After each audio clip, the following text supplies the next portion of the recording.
Abra sua Bíblia na segunda carta de Paulo aos Coríntios, capítulo 3. Segunda carta de Paulo aos Coríntios, capítulo 3. É o capítulo que hoje nós vamos meditar nessa noite. Aleluia. Glória a Deus. Queria pedir para Keila vir ler comigo. Os homens vão ler os versículos ímpares comigo, as mulheres com a Keila, os versículos pares. E nós vamos mandar essa palavra no reino espiritual, lá para a UTI do Hospital Santa Rita, lá em Maringá, no leito número 12, onde está a minha sogra, mãe da pastora Elaine. Quarta-feira nós estávamos lá, viajamos terça-feira, chegamos lá na quarta-feira, passamos bastante tempo com ela. Eu quero agradecer a vocês que vieram aqui, que oraram, que estiveram aqui orando na quarta-feira. Nós não estávamos aqui, mas os que estavam oraram também, intercederam. E na mesma hora que vocês estavam orando aqui, nós estávamos, só Elaine e eu, lá dentro. Nós pedimos uma visita pastoral, e quando pede uma visita pastoral não entra nenhum familiar, só entra o pastor. E no caso entramos nós dois e cercamos ela de palavra. Até que da hora que nós chegamos lá, ela estava entubada na UTI, respirando por aparelhos, é claro, né? E não vimos nenhuma reação. Falamos, não vimos nenhuma reação.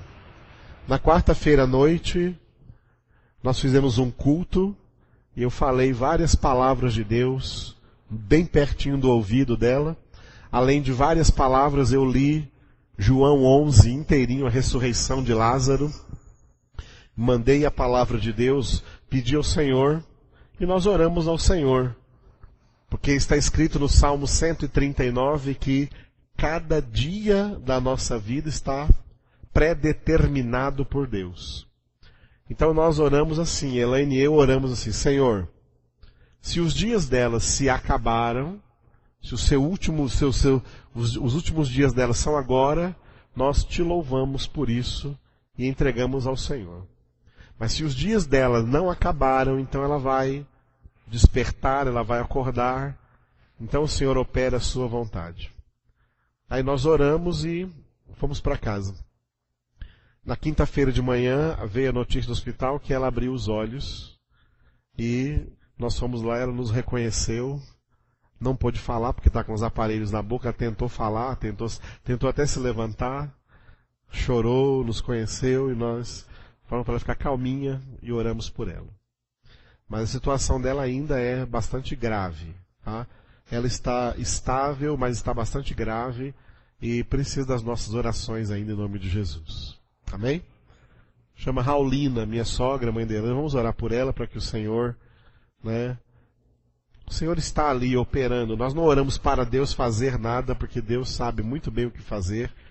Nós oramos porque nós somos filhos de Deus e participamos dessa obra do Senhor em oração. Aleluia? Então entregamos a vida da Raulina nas mãos do Senhor. Ele sabe o que está fazendo com ela.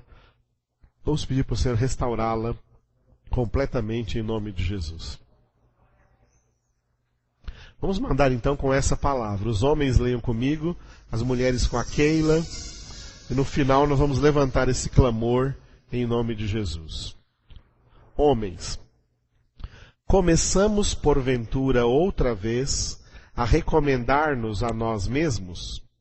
Ou temos necessidade, como alguns, de cartas de recomendação para vós outros ou de vós? Vós sois a nossa carta, escrita em nosso coração, conhecida e lida por todos os homens. Estando já manifestos como carta de Cristo, produzida pelo nosso ministério, escrita não com tinta, mas pelo Espírito do Deus vivente, não em tábuas de pedra, mas em tábuas de carne, isto é, nos corações. E é por intermédio de Cristo que temos tal confiança em Deus. Não que por nós mesmos sejamos capazes de pensar alguma coisa, como se partisse de nós. Pelo contrário, a nossa suficiência vem de Deus, o qual nos habilitou para sermos ministros de uma nova aliança, não da letra, mas do Espírito, porque a letra mata, mas o Espírito vivifica. E se o ministério da morte, gravado com letras em pedras, se revestiu de glória, a ponto de os filhos de Israel não poderem fitar a face de Moisés, por causa da glória do seu rosto, ainda que desvanecente, como não será de maior glória o ministério do Espírito? Porque se o ministério da condenação foi glória, em muito maior proporção será glorioso o ministério da justiça. Porquanto, na verdade, o que outrora foi glorificado, neste respeito, já não resplandece, diante da atual sobreexcelente glória. Porque se o que desvanecia teve sua glória, muito mais glória tem o que é permanente. Tendo, pois, tal esperança, servimos de muita ousadia no falar. E não somos como Moisés, que punha véu sobre a face, para que os filhos de Israel não atentassem na terminação do que se desvanecia. Mas os sentidos deles se embotaram, pois até o dia de hoje, quando fazem a leitura da antiga aliança, o mesmo véu permanece, não lhes sendo revelado que em Cristo é removido. Mas até hoje, quando é lido Moisés, o véu está posto sobre o coração deles. Quando, porém, algum deles se converte ao Senhor, o véu lhe é retirado. Ora, o Senhor é o Espírito, e onde está o Espírito do Senhor, aí há liberdade. E todos nós, com o rosto desvendado, contemplando como por espelho a glória do Senhor, somos transformados de glória em glória, na sua própria imagem, como pelo Senhor, o Espírito. Aleluia. Vamos ficar de pé então, levantarmos esse clamor, né? Vamos orar junto com a Keila, em nome de Jesus. Ó Deus Todo-Poderoso, Criador do céu e da terra. Estamos aqui, Senhor, ante a Tua presença, meu Deus. E te pedimos, juntamente com os irmãos, que fortaleça, Senhor, essa família, a família do pastor Edivaldo. Que eles possam, Senhor Jesus, ser luz nesses dias para a irmã que está no hospital, meu Deus. Porque sabemos que o Senhor já tem operado na vida dela todo o teu querer e já realizou tudo o que tinha que realizar, Senhor. E te pedimos que o Senhor faça a tua vontade na vida dela. Que ela, Senhor Jesus, seja para a tua glória, para o teu louvor. E que nós, Senhor, que estamos aqui, possamos perceber, possamos, Senhor, saber que também o nosso dia virá. E que possamos estar prontos para te receber, Senhor, na glória. Que possamos, Senhor, ter o azeite de reserva. Que possamos ser santos, meu Deus. Porque a tendência do mundo é nos enganar, pensando que está longe o nosso dia. Se o Senhor não vier, nós iremos, Senhor. E queremos te encontrar em glória. Queremos te encontrar limpos e santos. Queremos te encontrar, Senhor, em pé e não caídos, meu Deus. Irrepreensíveis ante a tua presença, meu Deus. Eu te peço por cada irmão aqui nesse momento, meu Deus, e por toda a igreja na face da terra. Porque sabemos, Senhor, que a tua graça nos basta. Por isso queremos o viver cristão, o viver em ti, Senhor. Aleluia. Nos santificando todos os dias. Glória a Deus. Vem Espírito Santo cumprindo a obra do Senhor em nossas vidas. Aleluia. Porque sabemos que somos vivos em ti. Aleluia. Que sabemos que somos guiados pelo teu Espírito Santo. Obrigada, Espírito Santo, porque o Senhor tem nos convencido de todo o pecado de toda justiça, de todo juízo. Te louvamos, Sabemos ó Deus. hoje, Senhor, quem somos nós. E sabemos que somos totalmente dependentes do Senhor. É verdade. Eu te Senhor. glorifico, Senhor, pela tua graça em nossas vidas. Te glorificamos. Eu te glorifico pela obra da salvação. Eu te glorifico, Pai eterno, por ter dado o seu único Filho para nossas vidas, para sermos remidos dos nossos pecados. Aleluia. E eu te peço, Senhor, que cada um aqui tenha um coração de gratidão. Que tenha um coração, Senhor, quebrantado ante a tua presença. Porque o que o Senhor fez por nós é muito mais do que podemos imaginar. É muito mais do que podemos querer para nossas vidas ou precisar. Sim, Pai. Então estamos aqui, Senhor, Aleluia. para o teu louvor. Que a nossa Glória vida seja a Deus. para glorificar o teu nome. Fale conosco essa noite como o Senhor tem falado Aleluia. todos os dias em nossos corações. Ensina-nos, Senhor, o teu querer. Porque sabemos que Jesus é a própria palavra de Deus. E queremos, Senhor, todos os dias viver essa palavra. Ajuda-nos, Senhor, a não ser somente leitores, mas praticantes dessa palavra. Queremos ser santo como Tu és, meu Deus. E sabemos que é pela Tua graça que teremos esse poder. Obrigada, Pai eterno. Obrigada, Jesus Cristo. Obrigada, Espírito Santo de Deus. A Ti toda a honra, toda a glória e todo louvor. Te rendemos graças e invocamos o Teu santo nome. Aleluia. Glória a Deus.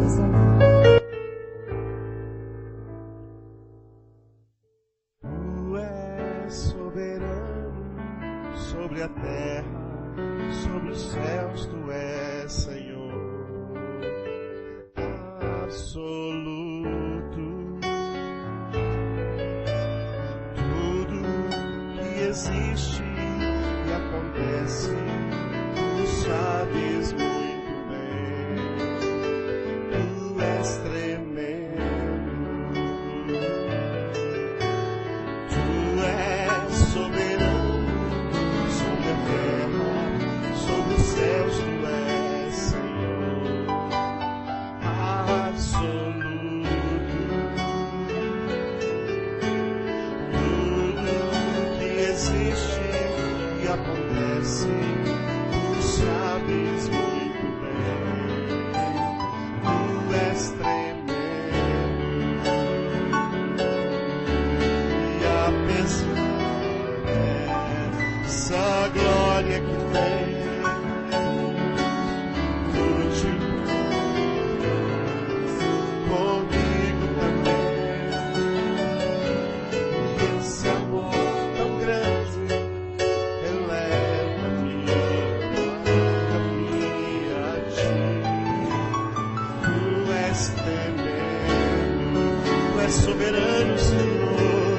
Tu és soberano sobre a terra, sobre os céus. Tu és Senhor absoluto. Oh, aleluia. Tudo que existe e acontece, tu sabes muito bem. Tu és tremendo. E apesar dessa glória que tem, tu te importas comigo também. Esse amor tão grande eleva-me a ti. Tu és tremendo. Apesar dessa glória que tens, e apesar dessa glória que tens, tu te importas comigo também. Esse amor tão grande leva-me a ti. Tu és tremendo.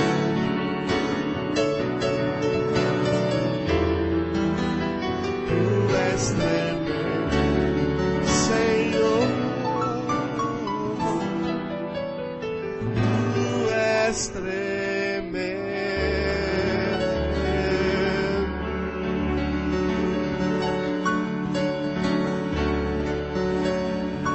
Tu és soberano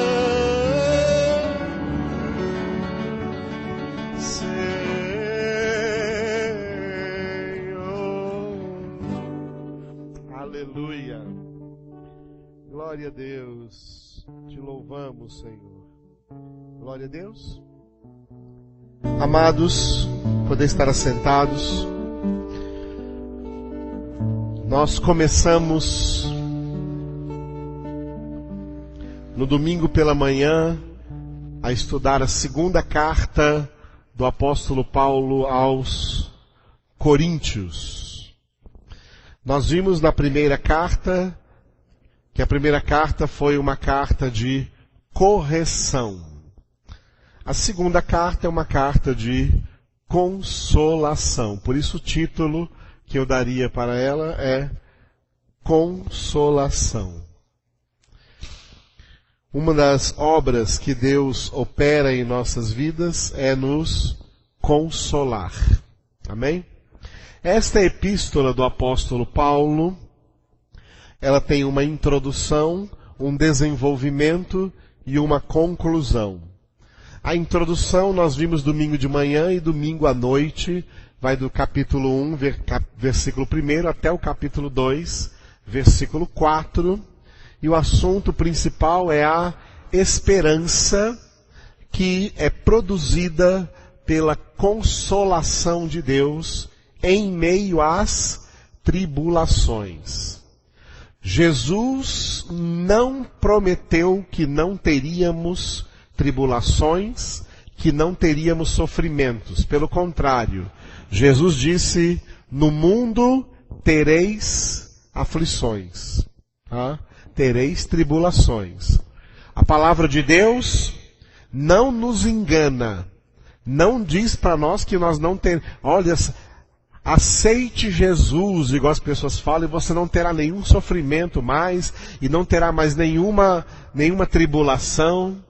Tem até igrejas que colocam placa assim, pare de sofrer. Entendeu? Não, em Cristo há sofrimentos.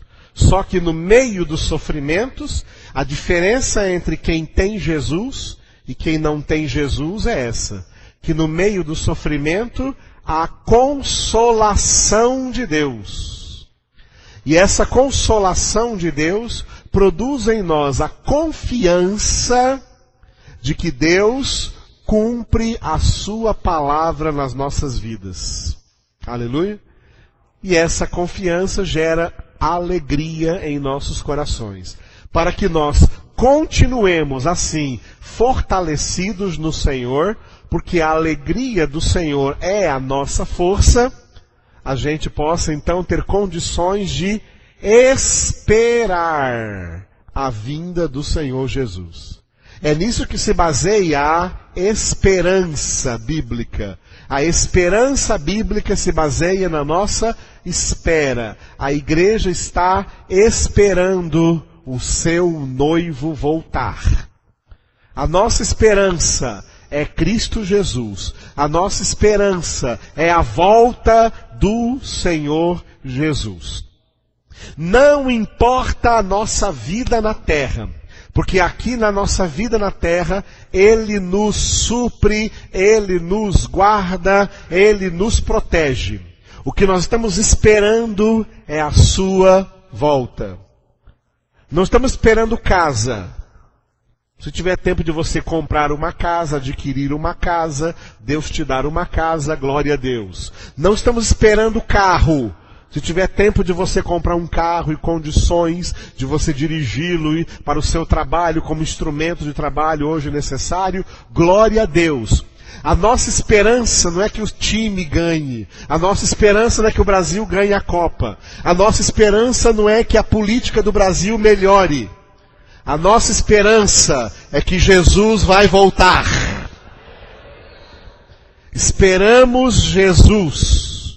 O que acontecer na terra de bom é lucro. O que acontecer de mal é normal. Mas o que nós estamos esperando é Jesus voltar. Aleluia? Essa então é a nossa esperança que ele trata então na introdução da segunda carta aos Coríntios.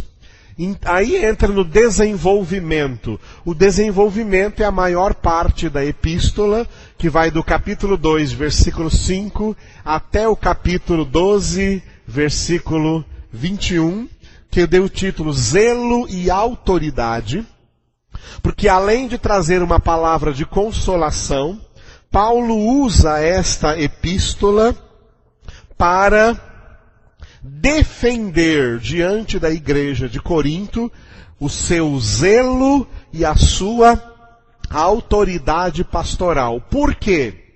Porque a primeira carta produziu 2 efeitos. E sempre é assim. A palavra de Deus sempre produz 2 efeitos. Um efeito nos muitos chamados e outro efeito nos poucos escolhidos. Os poucos escolhidos recebem a palavra de Deus, entendem a palavra de Deus e se submetem à palavra de Deus. Os muitos chamados não entendem a palavra de Deus, repudiam a palavra de Deus e por isso repudiam também quem lhes anunciou a palavra de Deus. Teve gente em Corinto que não aceitou a correção de Paulo na primeira carta, e além de não aceitar a correção de Paulo, ficaram tentando colocar em xeque a autoridade apostólica que Paulo tinha na igreja do Senhor Jesus. Por isso Paulo escreve essa epístola, além de consolar os eleitos que se submeteram à palavra e que se arrependeram dos seus erros, também para declarar para esses muitos chamados que não se arrependeram, mas ao invés disso se levantaram contra ele, que ele tem zelo de Deus pelas almas, pelas ovelhas do rebanho do Senhor, e que ele tem autoridade de Deus para corrigir peremptoriamente os seus erros. Aleluia? Então Paulo faz uma apologia, uma defesa do seu apostolado. Ele é verdadeiramente um apóstolo. Por isso esse desenvolvimento, zelo e autoridade. Essa epístola vai terminar no capítulo 13 com uma conclusão, que eu dei o título de comunhão. Paulo vai dar uma palavra acerca de comunhão, que quem tem o Pai, quem tem o Filho, quem tem o Espírito Santo na sua vida, eles têm comunhão entre si, eles têm comunhão na mesma palavra. Gente que discorda dessa palavra é porque eles não têm o Pai, e também não têm o Filho, e também não têm o Espírito Santo. Então a palavra não entra neles. E eles vivem então discordando, não têm comunhão. Mas os que têm Deus têm comunhão entre si, porque concordam na mesma palavra, porque o Senhor as colocou nos seus corações, como nós vamos ver hoje no capítulo 3 que nós lemos. Esse desenvolvimento, zelo e autoridade, mais para frente, Lohane, essa introdução já passou, mas esse desenvolvimento, zelo e autoridade, ele está dividido em 2 partes. A parte 1, eu dei o título de eficácia ministerial. Paulo vai falar sobre a eficácia do seu ministério como apóstolo, de pregar o Evangelho, a eficácia desse serviço na vida dos verdadeiros crentes. Essa parte 1 vai do capítulo 2, versículo 5, até o capítulo 6, versículo 10. Nós estamos nessa parte 1 aí. Depois nós vamos para a parte 2, onde Paulo fala das armas poderosas que Deus deu para a realização desse ministério eficaz. E a principal arma, claro, é a palavra, o Evangelho, que é o poder de Deus para a salvação de todo aquele que crê. A parte 2 vai do capítulo 6, versículo 11, até o capítulo 12 completo, versículo 21. Nós estamos na parte 1. Essa parte 1, ela tem um desenho também, assim como a carta, ela tem uma introdução, Lohane. A parte 1, deu tilt aí? Fica melhor você sentar aí pertinho. A parte 1, ela também tem um desenvolvimento. Para frente. Aí. Parte 1, eficácia ministerial. Tem uma introdução, um desenvolvimento e uma conclusão. A introdução foi o que nós vimos domingo, no final do capítulo 2, de 5 a 17. Deus nos conduz. Domingo nós vimos isso aqui à noite. Deus sempre nos conduz em triunfo. Ou seja, Deus nos dá vitória com a condição que nós obedeçamos a sua palavra. Quem anda em obediência à palavra de Deus, a esse Deus dá a vitória. Tem muitas igrejas por aí que gostam de fazer campanha da vitória. E enche de gente porque quer ter vitória na vida. Quer ter vitória no emprego, quer ter vitória no amor, quer ter vitória na saúde, quer ter vitória na vida financeira, mas não leem Bíblia. Não meditam nela de dia e de noite. Não obedecem à palavra de Deus. Não colocam a palavra de Deus em prática nas suas vidas. De que adianta essas campanhas, além de serem erradas, antibíblicas? Nada. Nada versus nada. Não há vitória fora da obediência. Pessoas desobedientes são como o diabo. São mais do que fracassados. São mais do que derrotados. Pessoas obedientes são aquelas que Paulo fala em Romanos 8. São mais que vencedores em Cristo Jesus. Pode dizer aleluia mais forte? Só há vitória na obediência. Repita essa frase. Repita mais forte. Desobedeça e Deus não te abençoa e você não vence. Obedeça e Deus te conduz em triunfo e haverá vitória. Esse é o segredo da palavra, amados. O segredo da palavra é obediência. A palavra de Deus produz salvação naqueles que obedecem. Obedecer é colocar em prática. Quem não coloca em prática está edificando a sua casa sobre a areia. Grande será a sua ruína.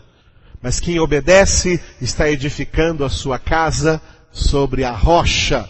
Venha o que vier, permanecerá firme, porque está edificado sobre a rocha. Glória a Deus. É isso que Paulo diz na introdução da parte 1, terminando ali o capítulo 2, Deus nos conduz. Essa parte 1 tem um desenvolvimento, que eu dei o título, não desfalecemos. Ou seja, se Deus nos conduz, então nós não desfalecemos. Por que tem crentes desfalecidos? Por que tem crentes desanimados? Por que tem crentes que desistem? Porque não são conduzidos por Deus. E por que não são conduzidos por Deus? Porque não obedecem à sua palavra. Está vendo que uma coisa leva a outra? Uma coisa leva a outra? Quem não obedece a Deus, Deus não o conduz, portanto ele não terá vitória, portanto ele vai desfalecer. Mas aquele que obedece a Deus, Deus o conduz em triunfo, e ele terá a vitória, e ele ficará alegre com isso, ele vai se fortalecer, porque a alegria do Senhor é a nossa força, e nessa espera pela vinda de Jesus, dure quanto tempo durar, nós não desfalecemos. Não desfalecemos em tempo algum. Não importa que chova ou faça sol. Não importa que faça frio ou calor. Lá em Maringá estava 1 grau abaixo de zero. Eu estava com 3 blusas assim. Mas não estava desfalecendo, tá? Não importam as circunstâncias.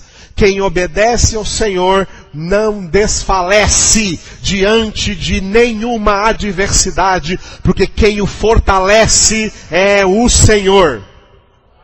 E aquele que habita em nós é maior do que aquele que está no mundo. Por isso não desfalecemos. Nós vamos ver esse desenvolvimento aí nos capítulos 3, 4 e 5. E depois vai encerrar a parte 1 com uma conclusão no capítulo 6, os primeiros 10 versículos, onde o tema principal é cooperadores. Operar é trabalhar. Cooperar é trabalhar juntamente com. Quem trabalha na obra de Deus, em primeiro lugar, é o próprio Deus. Nós somos chamados a sermos cooperadores com Deus.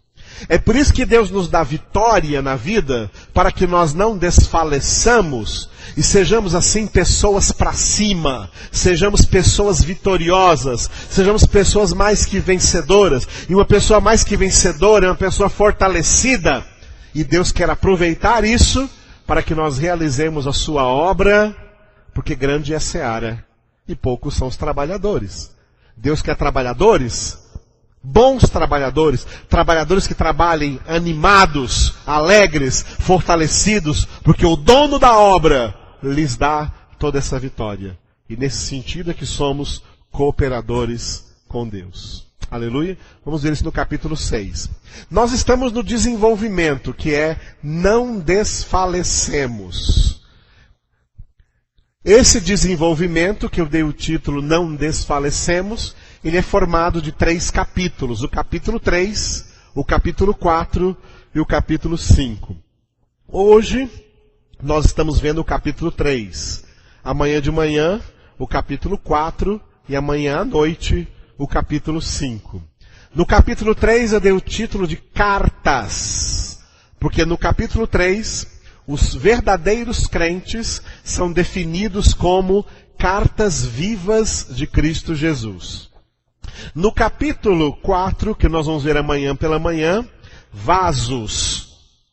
Porque Paulo vai dizer que nós trazemos esse tesouro, que é Cristo, em vasos de barro. Os crentes são comparados a vasos de barro sem valor, mas o perfume que eles levam dentro é que tem valor inestimável. E no capítulo 5, que nós vamos ver amanhã à noite, nós vamos ver que os verdadeiros crentes são embaixadores. Enquanto estamos na terra, somos embaixadores em nome de Cristo. Assim como o embaixador de uma nação estrangeira representa a sua nação no Brasil, por exemplo. Nós somos na terra, os verdadeiros crentes somos representantes dos céus, do reino de Deus. Então repita comigo, somos cartas de Cristo, somos vasos de misericórdia, somos embaixadores de Deus. Tomou consciência disso? Então vamos ver só o capítulo 3 agora, que é o que nós acabamos de ler. Cartas. Amém? Já lemos o capítulo 3 aqui inteirinho. E Paulo começa dizendo assim, ó, versículo 1. Começamos, porventura, a recomendar-nos a nós mesmos?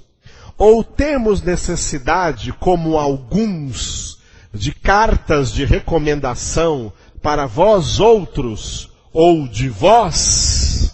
Leiam vocês.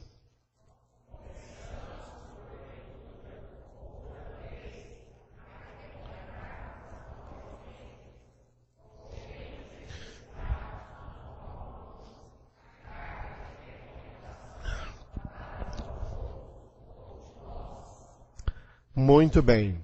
O que é carta de recomendação? É uma coisa que se tornou uma moda aí há já algumas décadas no meio dos crentes. Quando um crente, geralmente acontece assim, acontece muito assim. Quando um crente deixa uma denominação e vai para outra denominação, geralmente a igreja da qual ele saiu dá para ele uma carta para ele apresentar na outra igreja em que ele vai agora entrar a fazer parte. Isso não é bíblico, a Bíblia não fala disso. A Bíblia não fala disso. Uma carta de recomendação bíblica, o que seria? Uma carta de recomendação bíblica seria, por exemplo, quando a igreja prepara pessoas para uma determinada obra missionária, evangelística, ou não importa o tipo de obra que Deus mandou essa igreja realizar. A principal obra da igreja na face da terra é pregar o evangelho. Mas Paulo disse em Romanos capítulo 9 o seguinte, Romanos capítulo 10, Paulo disse assim, ó, como pregarão se não forem enviados? Repita essa frase.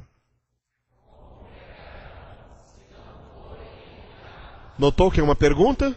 Tem uma interrogação no final? Está lá em Romanos 10. Mais uma vez. Como pregarão se não forem enviados?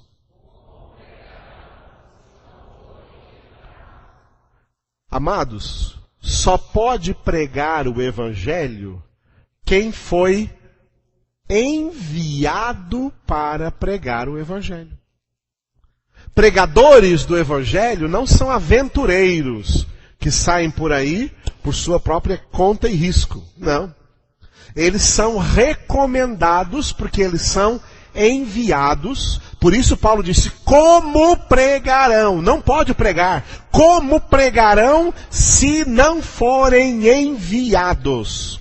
Porque antes de enviar, está subentendido que esses pregadores foram preparados, foram formados, foram capacitados para a obra a qual o Senhor o chamou. Vou dar um exemplo no próprio Paulo. Quando Paulo se converteu, já convertido, uma vez convertido, ele já quis começar a pregar. Você pode ler isso em Atos dos Apóstolos. A conversão dele foi perto de Damasco. Ele foi levado para Damasco e lá em Damasco mesmo ele quis começar a pregar. A pergunta é, a pregação dele deu certo lá em Damasco? Não. Quantas pessoas se converteram com a pregação de Paulo lá em Damasco? Nenhuma. Mas quantas queriam matá-lo? Todo mundo. Tanto que tiveram que descer ele por uma cesta pela muralha durante a noite e mandar ele de volta para Jerusalém. Chegou em Jerusalém, os irmãos com medo de recebê-lo, foi Barnabé conversar com ele, ouviu o seu depoimento de conversão e confiou nele, apresentou ele aos apóstolos, e quando ele se sentiu mais livre em Jerusalém, ele quis começar a pregar em Jerusalém. A pregação dele em Jerusalém deu certo? Qual a resposta? Qual é a resposta? Não. Os apóstolos pregavam em Jerusalém, dava certo. Outros discípulos pregavam em Jerusalém e dava certo. Paulo, convertido, foi pregar em Jerusalém, não deu certo. Não era o momento. Ele não tinha sido ainda enviado a pregar. O que os apóstolos fizeram? Capítulo 9 de Atos dos Apóstolos, pegaram o apóstolo Paulo e deram um presente para ele. Qual o presente que eles deram? Uma passagem grátis para ele voltar para a casa dele. Quando deram para ele uma passagem de graça para casa, estavam falando para ele assim, Paulo, nós reconhecemos que você está convertido, mas você ainda não tem autorização para sair pregando por aí. Vai para sua casa, vai orar, vai ler Bíblia, vai falar com Deus, vai aprofundar a sua salvação, que na hora que o Senhor te enviar, nós saberemos. Paulo foi para a casa dele e ficou lá anos, sem pregar para ninguém. Ele viu que pregou em Damasco, não deu certo. Ele foi pregar em Jerusalém, não deu certo. Mandaram ele de volta para casa.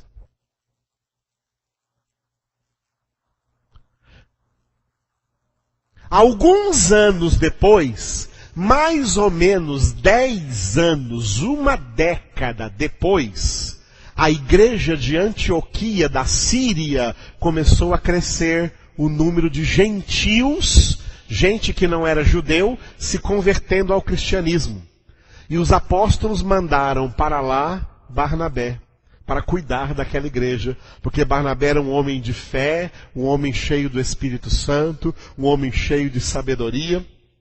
E Barnabé foi. Quando Barnabé chegou lá, ele se alegrou com a igreja de Antioquia, a igreja de Antioquia se alegrou com ele. Sabe o que Barnabé fez? Foi até Tarso e chamou Saulo. Saulo, vem me ajudar a pastorear a igreja de Antioquia. E Saulo veio, chegou lá em Tarso, ele achou Saulo. Saulo não ficou revoltado porque não deixaram ele pregar. E não abriu nenhuma igreja lá na cidade dele, em Tarso, porque ficou revoltado porque não deixaram ele pregar. Ele entendeu que não era chegada a sua hora. Barnabé foi lá chamá-lo. Ele veio com Barnabé para Antioquia. Barnabé se tornou por 3 anos, Barnabé foi o pastor principal de Antioquia e Saulo foi o pastor auxiliar dele na igreja de Antioquia por 3 anos. Auxiliando Barnabé, trabalhou na igreja de Antioquia. Só em Atos capítulo 13, e o capítulo 13 de Atos, do capítulo 9 ao capítulo 13, nós temos exatamente 13 anos de história. Ou seja, 13 anos depois que Saulo de Tarso foi convertido, o Espírito Santo falou lá na igreja de Antioquia, onde ele já estava há 3 anos, e o Espírito Santo disse: separai-me Barnabé e Saulo para a obra a que os tenho destinado. E jejuando e impondo as mãos sobre eles, os enviaram. E aí Paulo saiu enviado para pregar durante a sua primeira viagem missionária que nós temos registrado no livro de Atos. Quando ele saiu enviado para pregar, onde ele pregou, deu certo. Deus operou, constituiu igrejas boas. Por quê?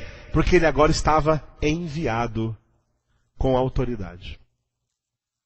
Estão entendendo como isso é importante? Viram como isso é importante?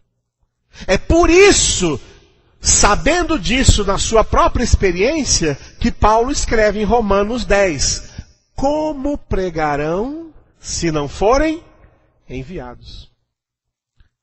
Tem gente por aí, do movimento pentecostal para cá, que se converte um dia, no dia seguinte já está saindo por aí em tudo quanto é igreja, e pregando, não sei o quê, e anunciando, e dizendo isso, não sei o quê. Principalmente se for cantor do mundo, se for algum ator, alguma atriz, fica aí percorrendo o Brasil e o mundo inteiro, dando testemunho.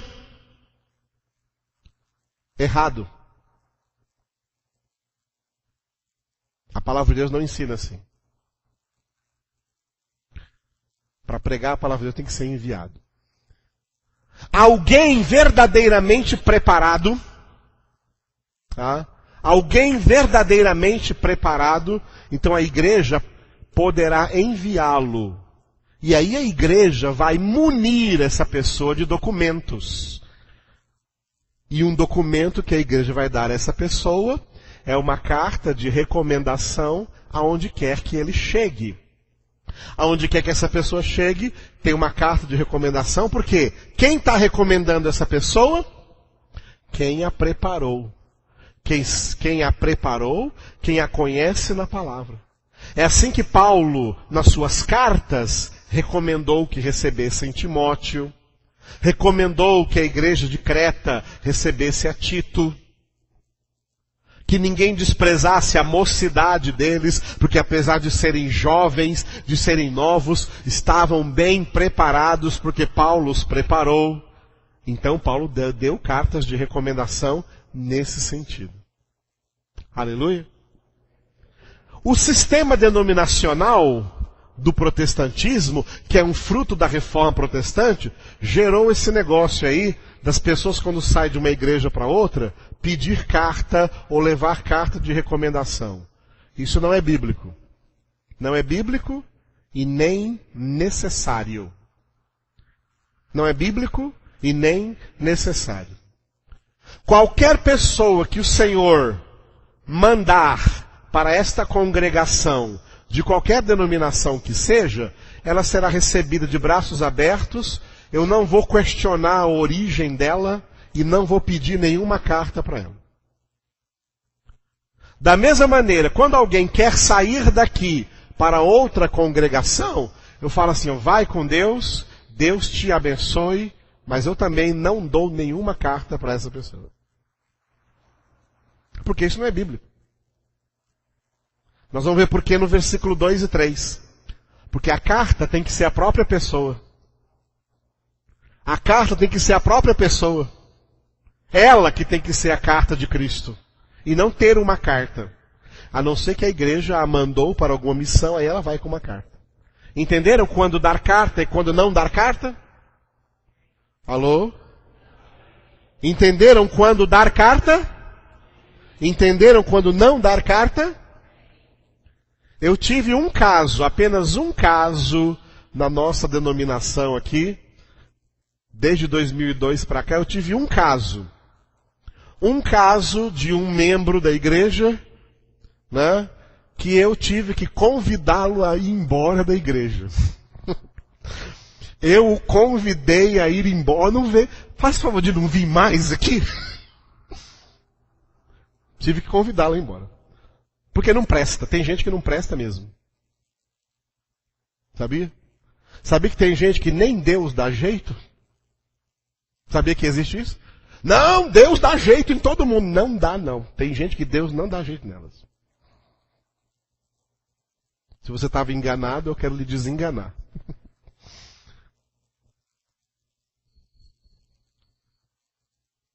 E eu convidei esse cara a ir embora. Ó, não aparece mais aqui não. Ele falou, tá bom, eu vou embora, mas eu quero a minha carta. Eu falei para ele assim, ó, eu não sou doido de te recomendar para ninguém. E se eu escrevesse uma carta para você, você não ia gostar do que eu ia colocar nessa carta. Então é melhor você ir embora sem carta. Foi mesmo, não voltou nunca mais. Graças a Deus. Igreja, amados, é obra do Senhor. Eu não sou dono da igreja, não é Jesus. E quem não obedece Jesus, fora. Por que a gente expulsa o diabo? Porque desobedeceu a Deus. Os secretários dele estão expulsos da mesma maneira. A igreja é formada de gente obediente a Deus. Aleluia. Glória a Deus. E gente obediente a Deus não precisa de carta de recomendação, porque ele já é em pessoa uma carta. Vamos ver o versículo 2. Vós sois a nossa carta, escrita em nosso coração, conhecida e lida por todos os homens. Leiam vocês.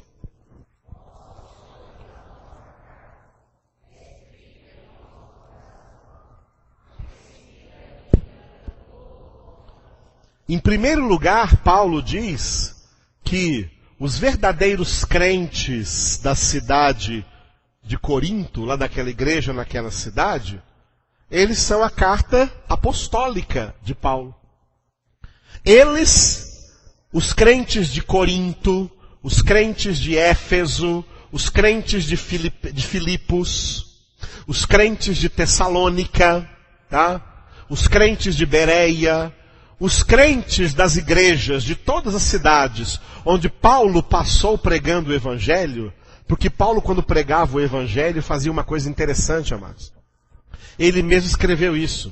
Ele falou assim, ó, no meu ministério eu fiz questão de pregar o evangelho somente em lugares aonde Cristo não havia sido ainda pregado, para não ter corrido em vão. Paulo não chegou pregando o evangelho para gente que já era crente. Hoje em dia tem gente que chama missionário e quer pregar o evangelho para crente. Uma vez chegou uma missionária aqui na igreja e alguém veio me avisar: pastor, chegou uma missionária aí, você vai dar uma oportunidade para falar alguma palavra? Eu falei: não. Por que eu daria? Ah, porque ela é uma missionária. Ué, mas aqui já é uma igreja. Missionária tem que pregar onde não tem crente. Aqui todo mundo é crente. Entenderam, amados? As pessoas estão trocando as bolas. Onde era para anunciar, não vão anunciar. Aí vem anunciar onde não precisa mais anunciar, já tá anunciado ali. Paulo, a característica do ministério de Paulo era essa: preguei onde Cristo não tinha sido ainda anunciado. E houve conversões. E Paulo instituiu ali igrejas organizadas. Essas igrejas, esses crentes, essas pessoas são a carta comprobatória de que verdadeiramente Paulo é um apóstolo de Jesus Cristo. Por isso ele diz: vós sois a nossa carta, escrita em nosso coração, conhecida e lida por todos os homens, porque todos os homens que passavam em Corinto via que ali tinha crentes. Por que tem esses crentes aí? Porque veio um apóstolo Paulo enviado por Deus e pregou ali. E por isso esses crentes existem ali. Então são a nossa carta. Mas mais do que nossa carta, ele vai dizer agora no versículo 3, que eles são a carta de Cristo. Versículo 3. Estando já manifestos como carta de Cristo, produzida pelo nosso ministério, escrita não com tinta, mas pelo Espírito do Deus vivente, não em tábuas de pedra, mas em tábuas de carne, isto é, nos corações. Leiam vocês bem forte.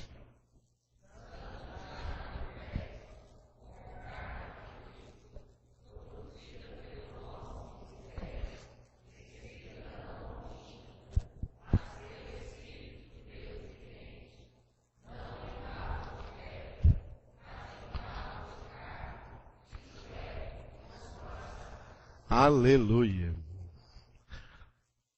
A inspiração de Deus no apóstolo Paulo, na hora que ele escreveu esse versículo, estava assim altíssima. Parece que a Bíblia nos dá condições até da gente fazer uma espécie de escala de como a inspiração de Deus agiu nesses homens que foram instrumentos para escrever a palavra de Deus e chegar para nós a Sagrada Escritura. Na hora que Paulo escreveu este versículo 3, a inspiração dele estava no mais alto grau. Porque o que ele escreveu aqui é algo tremendamente profundo, verdadeiro, indubitável e com poucas palavras. Algo, como dizem em Hebreus capítulo 5, versículo 11, algo sobre o que nós temos muita coisa que dizer e difíceis de explicar. Paulo fala que muita coisa misteriosamente e consegue resumir num versículo. Neste versículo, Paulo está definindo os verdadeiros crentes como carta de Cristo. Aleluia. Carta de Cristo. Repita essa expressão, carta de Cristo. Para que serve uma carta? Para ser lida. E ao ser lida, ela transmite uma mensagem que foi impressa nela. É um veículo de comunicação. Uma carta é um veículo de comunicação. Talvez um dos mais antigos. Hoje nós temos muitos instrumentos mais evoluídos de comunicação. Uma carta é um instrumento de comunicação. Paulo diz que os crentes verdadeiros, infelizmente quando eu falo a palavra crentes, eu tenho que colocar o adjetivo verdadeiros, porque nem todo crente é verdadeiro. Tem muito crente que não é verdadeiro. Como reconhecer um crente verdadeiro e um crente não verdadeiro? De várias maneiras. O crente que não é verdadeiro, você não consegue ler nada nele. Você não consegue ler nada. É uma carta apagada. Uma carta sem mensagem. Uma carta que não tem nada para transmitir. Às vezes tem até besteiras, como qualquer pessoa do mundo. Não são carta verdadeira de Cristo. Um verdadeiro crente, é impossível as pessoas não lerem nele a palavra de Deus. A carta, a mensagem de Cristo escrita na sua carta, amados, é toda a sua palavra. A palavra de Deus é a carta de Deus. É uma carta até razoavelmente grande. É uma carta de 66 livros. 39 mais antigos e 27 mais novos. Uma carta de 2 testamentos. A palavra de Deus é a mensagem de Deus que Deus quer escrever em nós. Deus quer escrever em nós. Glória a Deus. Amado, se você chegar diante do diabo e mostrar para ele o que está escrito aqui na Bíblia, como muita gente, lembrei agora, muita gente deixa a Bíblia aberta assim, em casa, no Salmo 91, deixa eu achar o Salmo 91 aqui. Tem gente que deixa a Bíblia aberta, aqui ó, a Bíblia aberta no Salmo 91, para espantar os demônios.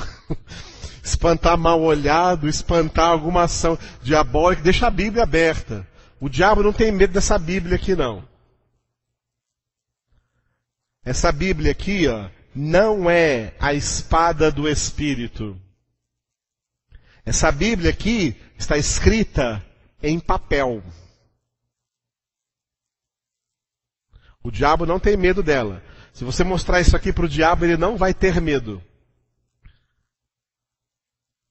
Agora, quando o Espírito Santo pega essa palavra e escreve dentro de você, e você se torna a Bíblia viva, o diabo foge.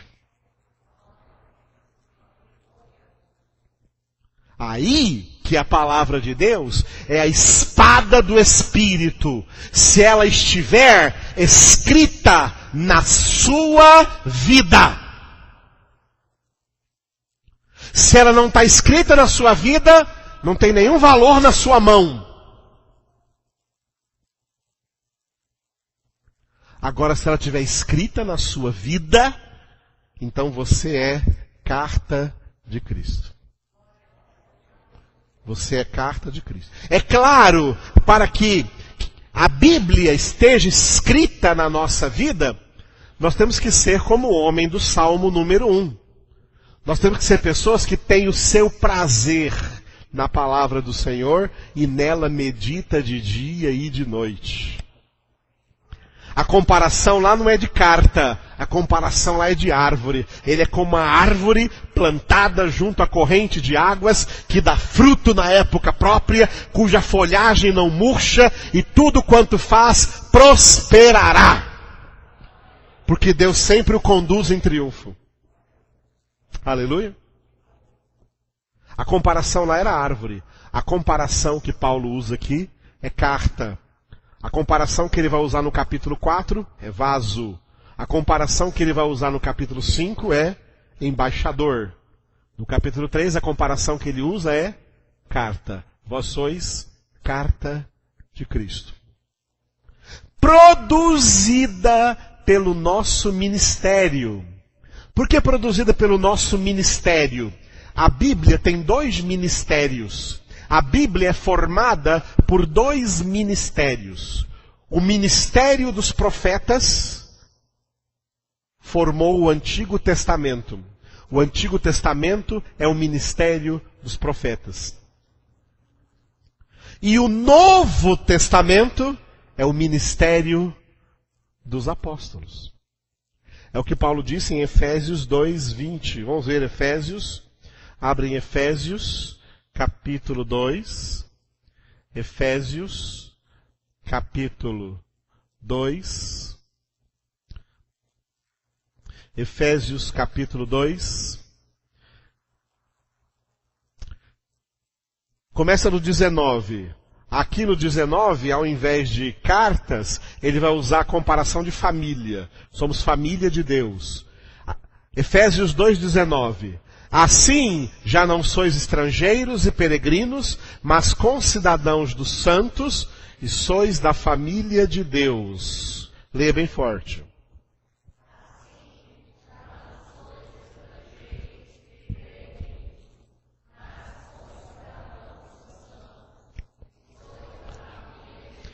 Quem é da família de Deus? Família de Deus é formada por pessoas edificadas. Pessoas edificadas. Aqui está a diferença entre alguém verdadeiramente convertido e alguém não convertido. Alguém verdadeiramente convertido é uma pessoa edificada. O que é edificada? Construída. Bem feita por Deus. Filhos de Deus são feitos. Receberão o poder de serem feitos. Filhos de Deus. Quem não é da família de Deus é gente destruída. O contrário de edificado é destruído. Mente destruída, cabeça podre, pensamentos perversos, desejos podres. Não é de Deus. São pessoas não edificadas, são pessoas destruídas. Mas quem é da família de Deus é gente edificada. Por isso o versículo 20 vai dizer: edificados sobre o fundamento dos apóstolos e profetas, sendo ele mesmo, Cristo Jesus, a pedra angular. Leiam vocês.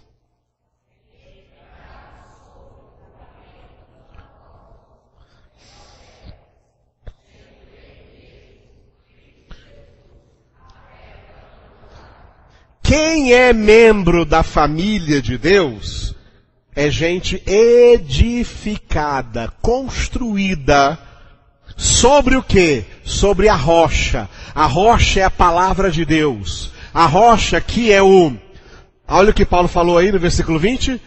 Fundamento dos apóstolos e profetas. Repita só isso aqui, ó. Fundamento dos apóstolos e profetas. O fundamento dos apóstolos é o Novo Testamento. Os 27 livros do Novo Testamento constituem o fundamento dos apóstolos. E profetas.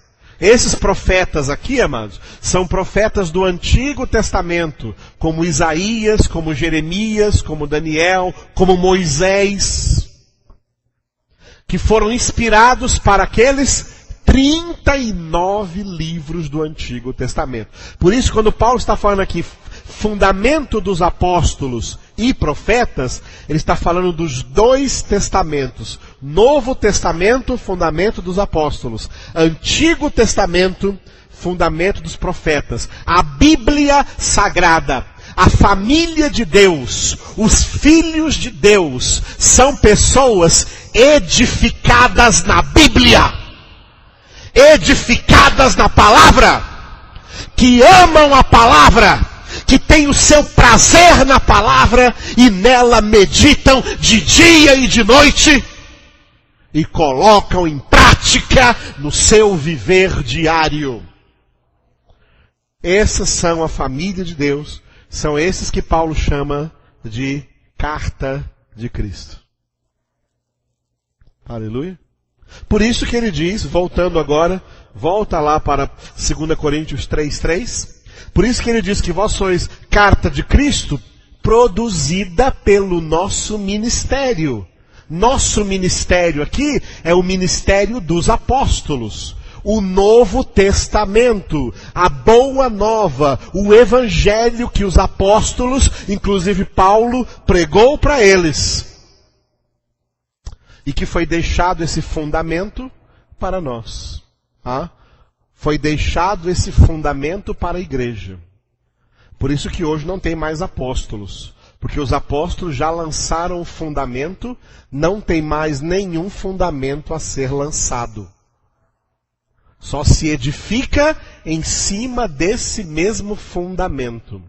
É o que Paulo disse em 1 Coríntios, vamos ver lá que nós não meditamos nisso. 1 Coríntios, capítulo 3. 1 Coríntios, abra aí em 1 Coríntios, capítulo 3. Aleluia. Versículo 10. 1 Coríntios, capítulo 3, versículo 10. Paulo diz assim, ó. Segundo a graça de Deus que me foi dada, lancei o fundamento, como prudente construtor, e outro edifica sobre ele. Porém, cada um veja como edifica. Leiam vocês.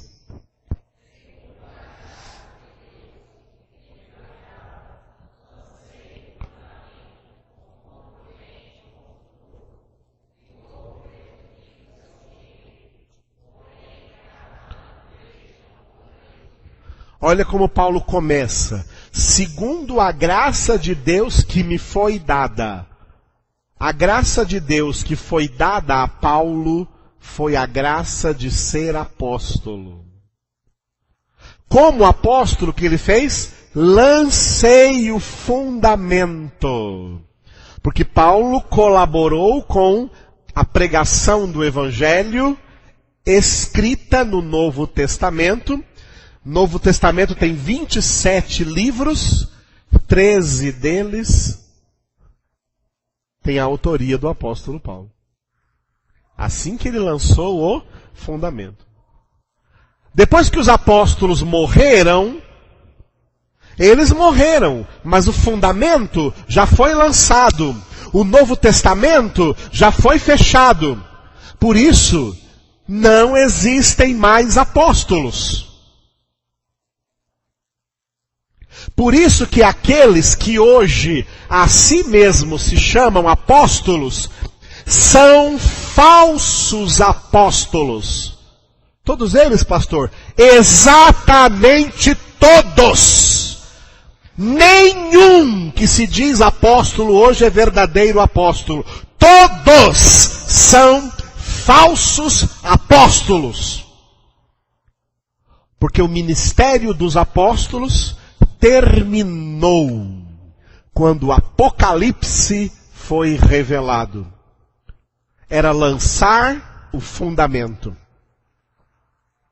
O fundamento é o Novo Testamento. O fundamento dos profetas, Antigo Testamento. Fundamento dos apóstolos, Novo Testamento. Completou, está lançado o fundamento para a igreja viver e anunciar e pregar por todos os séculos até a vinda de Cristo. Mas não tem mais apóstolo, porque não tem mais fundamento para ser lançado. Entenderam isso, amados? Entenderam isso? Quem está de apóstolo aí, hoje em dia, tem até apóstola mulher, são falsos, são desobedientes a Deus, e estão de maneira contrária à palavra de Deus e vão pagar caríssimo por isso. Pastor, mas as igrejas deles enchem, são megas igrejas. Porque a porta para a perdição é larga. Essas igrejas estão cheias porque eles alargaram a porta do Evangelho, e a porta do Evangelho não pode ser alargada, ela é estreita e apertado o caminho para a vida, e são poucos os que acertam por essa porta e por esse caminho. Não fica pensando que igreja lotada de gente, ou isso é de Deus demais. Se número de gente é de Deus, então o carnaval é de Deus. Então o futebol é de Deus, dá gente demais. As baladas são de Deus, dá gente demais. Olha quanta gente apertada naquela boate de Santa Maria que faleceu, que explodiu. E isso dá muita gente, porque isso é porta larga. Porta estreita não dá muita gente, não. Caia na real. Entenderam? Não são apóstolos, porque não tem mais fundamento a ser lançado. Veja agora em 1 Coríntios 3 aí, o versículo 11. Porque ninguém pode lançar outro fundamento além do que foi posto, o qual é Jesus Cristo. Leiam vocês.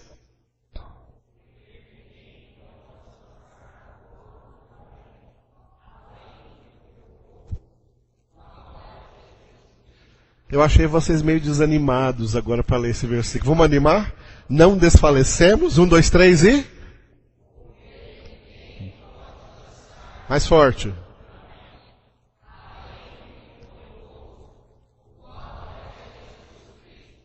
Aleluia. É que alguns perderam aí, né? Porque nós estamos em 1 Coríntios 3:11.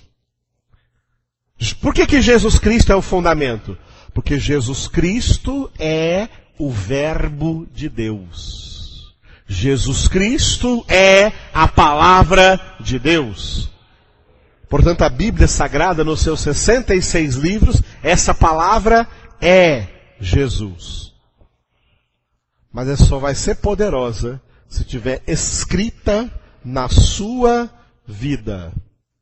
Por isso, volta para 2 Coríntios 3:3 agora. Volta para 2 Coríntios 3:3. Cartas de Cristo, produzida pelo nosso ministério. Essa carta é escrita não com tinta. Por isso que eu falei, a Bíblia está escrita com o quê? Com tinta.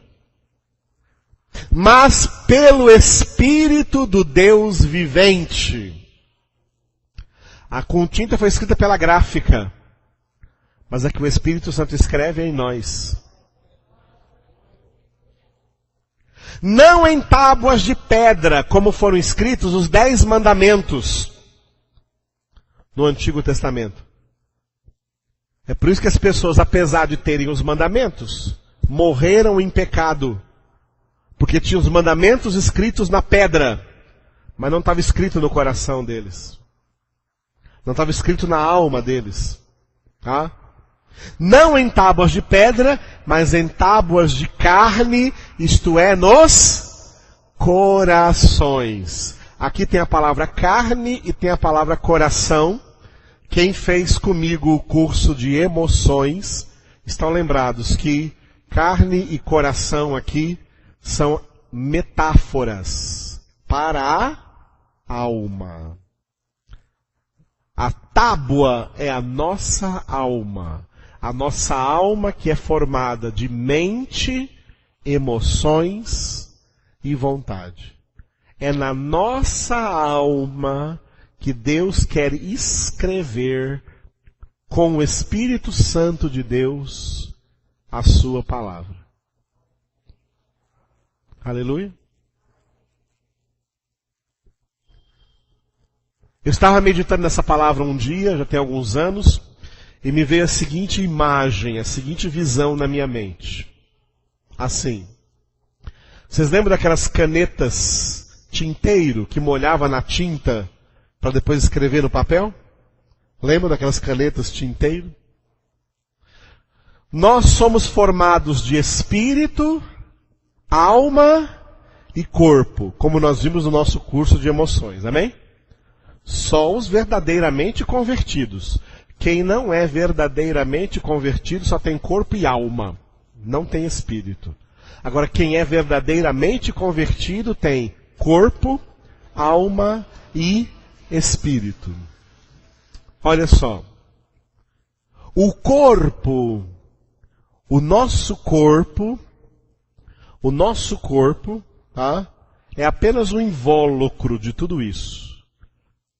A parte visível, a parte material. Mas dentro nós temos duas partes imateriais e invisíveis. A alma e o espírito. A imagem que Deus me deu foi assim, ó. Olha só. Quem escreve a carta? Quando tem uma carta, tem alguém que escreveu a carta, não tem? Quem escreve a carta? Hã? O Pai. Deus, nosso Pai. O Pai é quem escreve a carta. O Pai é o escritor da carta. O que é a carta que ele escreve? Qual é o conteúdo? Qual é a mensagem que o Pai escreve? O Filho. Jesus é o Verbo de Deus. Jesus é a palavra de Deus. Jesus é a mensagem. Jesus é o conteúdo da carta que o Pai escreve. O Pai usa uma caneta tinteiro que vai molhar na tinta para escrever. Qual é a caneta que ele usa? O nosso espírito. O nosso espírito é a caneta que ele usa. Aonde é a tinta que ele molha? A tinta mergulhada, a palavra mergulhar é a palavra batizar.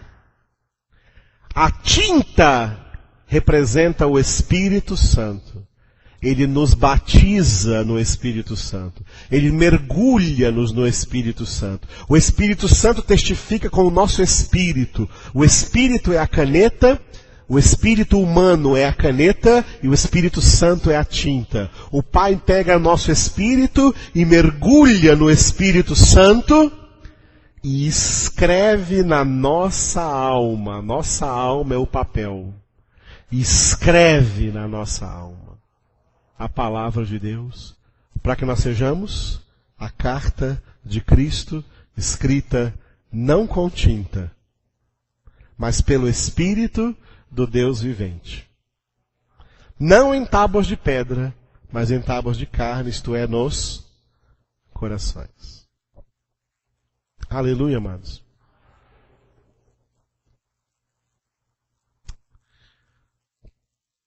Para o mundo ser evangelizado, a primeira coisa que fazemos nem é mandar eles ler a Bíblia. É claro que tem que mandar depois. Mas a primeira coisa que temos que fazer é deixar eles ler a Bíblia em nós.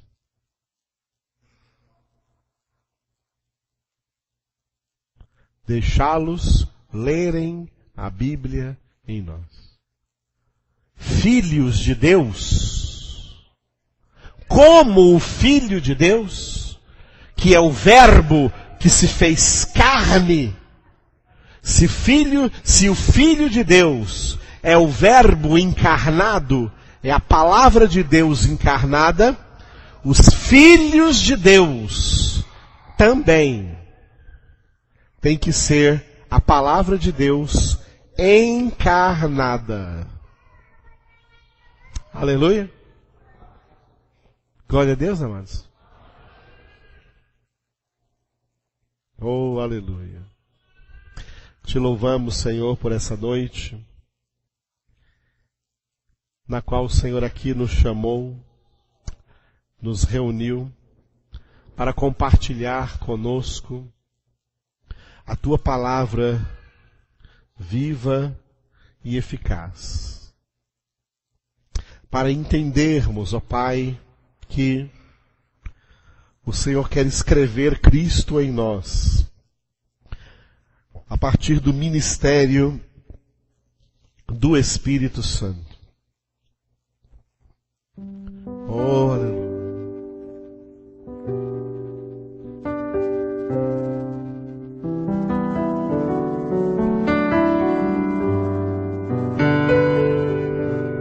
Escreve, Senhor.